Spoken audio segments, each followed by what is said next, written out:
Cheers folks and welcome to my channel. It is Alliance War number 6 in season number 7, and today we are meeting Apoco. And Apoco, I think we met them once every season so far. Solid, very solid Master Alliance, regularly been top 10 over the last couple of seasons, so really strong alliance. That also of course has a lot of rank 5 tough defense champs, so clearly this was going to be another tough war. At the same time, it's almost halftime this season, so it's getting clearer and clearer that there's fewer and fewer alliances that are unbeaten. And so far, we are still in a very solid position for top 3. So clearly, I mean, we have to win every single war now and have to keep deaths as low as possible. And because I was again on a path that I've already recorded a couple of times, I thought I mixed things up a bit by actually showing Psyure, my dear fellow team member Psyure, who has taken path 9, a path which I usually do not take, to show you a little bit, again, different nodes, different champs, different strategies, and also one of the biggest defense mistakes that I've seen so far in this war season. And just so you know, because Psyure has not recorded all the node explanations specifically, so I will just, every time during a fight, I will give a very short explanation on the nodes and what the other champions have in terms of abilities. But jumping right in, Path 9 is all the way to the right hand side of the map and starts with node number 6. Node number 6 being a armor up node, starts with an armor buff as well as armor up abilities being enhanced, plus 300% health, plus 200% attack. And as you see here, a Captain Marvel. And Psyure's team, most of the fights he does with Corvus Glaive, but he also brought Dr. Voodoo, and you will know a bit later why. So the first fight always, or the first fights always with Corvus, you always try to, you know, get charges. You never know what champions there could. It could have been, for example, a Medusa. It could have been a Heimdall. Like that, he could have gotten a auto block charge. But it turned out to be a Captain Marvel. Captain Marvel quite easy because both her special 1s and special 2s are easy to evade. And then you have the armor break from Corvus Glaive, which is working perfectly against that armor up node here. And then basically it's already done. 1-2 mistakes, but nothing severe. And then moving on to node number 14, and node number 14 is plus 350% health and plus 200% attack, and also has physical resistance, plus 40% physical resistance. That's usually where you find tank champions, and also like it proved in the end also to be a tank champion here, Luke Cage. But again, it could also have been a Captain America Infinity War, for example, or a Gladiator Hulk. In that case, again, Corvus Glaive would have gotten a charge for them being an Avenger. So it's right, it's exactly the right thing to do, to do all those fights with Corvus Glaive, in the hope that the defense placed a champion that fuels his charges. Now, also here, Luke Cage, nothing spectacular.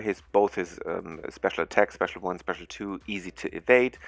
And once he is getting to his second indestructible phase, basically what you do is you just hit him once so that the indestructible timer goes off.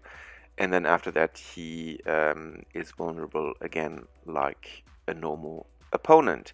And funnily enough, when his indestructible timer is off, basically Corvus Glaive has his Corvus charges again.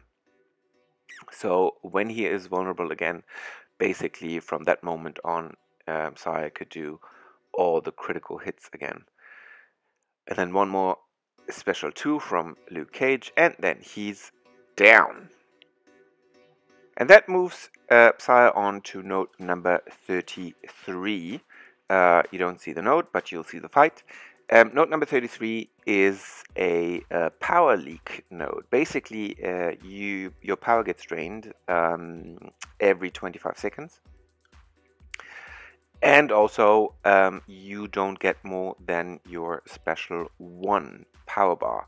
So if you wonder why Corvus is using special 1s instead of special 2s, it's because you don't get more power than actually a special 1. And Red Hulk, I personally find very easy to fight. You just get him to his special 1, never to his special 2. You let him fire off his special 1, and then basically counter-attack him and rinse repeat. The only thing you have to watch out is to not get hit in your block too many times when he has a lot of heat charges, because with the heat charges he still does a lot of damage, even if he just hits your block. So try to parry him. This node also has Limber, so that's the one dangerous piece about this fight. Other than that, what you do is you try to always get him to his, or clearly above his special 1, so that you don't actually have to parry stun him, but you can just evade his special 1 and then counterattack him right away, and then you should be fine. Bring him on to node number 40, and I talked before about a big mistake in placement, defense placement, and that's exactly this one champion here, because node number 40 means that only villains on this node get power, and the champion placed was Emma Frost. Emma Frost is not a villain, so Emma Frost does not gain any power at all on this fight, which means that she is down in no time, and her specials with its inverted controls, you can totally forget about that, because she doesn't even get to her specials. On top, because she's a mutant champ, she gives now a charge to Corvus Glaive, and because on 44, node number 44, there's also another mutant champ placed, that means that actually there, Corvus can already start with one charge, one persistent charge, one mission that he completed. And of course, very good, Psyure, healed up and boosted up, because this next fight was clear that it was going to be a rank 5 domino. And if you know, node 44 is a spite node, means whenever you have a buff, your opponent constantly gains energy. And the little bit dangerous thing with Corvus Glaive is, because he has this cruelty buff due to his mission, or that means that Domino basically gains power throughout the entire fight. As long as Corvus has his charges, Domino gains energy. So you have to be really watching out. On top, whenever you are unlucky and she fires off her special 1, you have to be really careful that you don't try to evade her special. You can't evade her special if you are unlucky. So what you should do in that case is you should just block it. And the good thing about this fight was that Domino did fire off all her specials, so she didn't hold on to her specials. That's the only thing that's really tricky about this fight. If she holds on to her specials, gets to a special 3, and then basically you're pretty much doomed. And then with Corvus, of course, just try to inflict as much damage as possible in as short time as possible.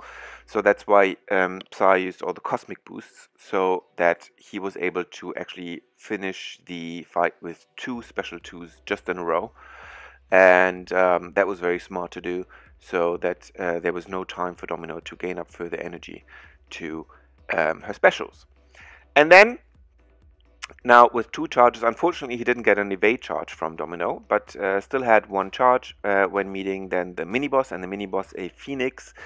To be honest, the Phoenix is quite easy. The mini-boss on the upper right means that she has plus 500% health, plus 200% attack, and this node is debuff immune, so you can't parry stun, you cannot inflict your armor breaks, but still, because of the high boosts and because of the mission that Corvus got from the mutant champs before, doing a lot of damage, and is still boosted with a cosmic boost, so meaning when he fires off his special 2, which here basically gets an entire special 3 back. And what was good about this was that the special 2 also managed to exactly finish her at her Phoenix ability. That's when she usually gets, or that's when she gets unstoppable and has a chance to actually hit you back. But because it was right after the special 2, there was actually no chance for her to hit back, and then you can just wait until her unstoppable phase is over, and then attack her right away and just kill her, finish her. And then Psyure also was fighting against the end boss because it was a champion, and I think it's the third video that I share by now with him fighting the champion with Dr. Voodoo, and I have to say he's getting better and better every time he fights him.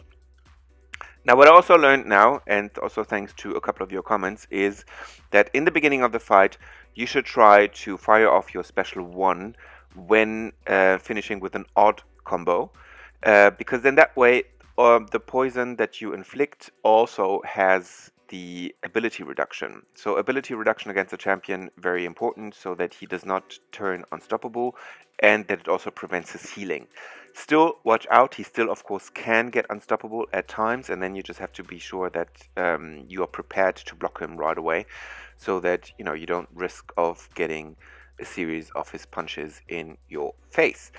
And he does that perfectly well here. You see every time now odd combo, and even though you see Primal Fury triggered with the champion, but he doesn't trigger unstoppable, and he never triggers, I think, a healing ability throughout the entire fight. So very well done. And because it was so very well done, it was also the final momentum for us to actually win this war. It was a very, very good war from our side, and we won it. And so now, after halftime of the season, we have won all the 6 matches. We are still unbeaten, and we are clearly eyeing the top three spot this season. And with that, I'm done with today's video, and I hope you enjoyed it. And as usual, if you liked the video, found it useful, helpful, feel free to give it a like. If you are new to the channel and would like to see more videos like this in the future, then feel free to hit the subscribe button, and I hope to see all of you very, very, very soon. Cheers, folks.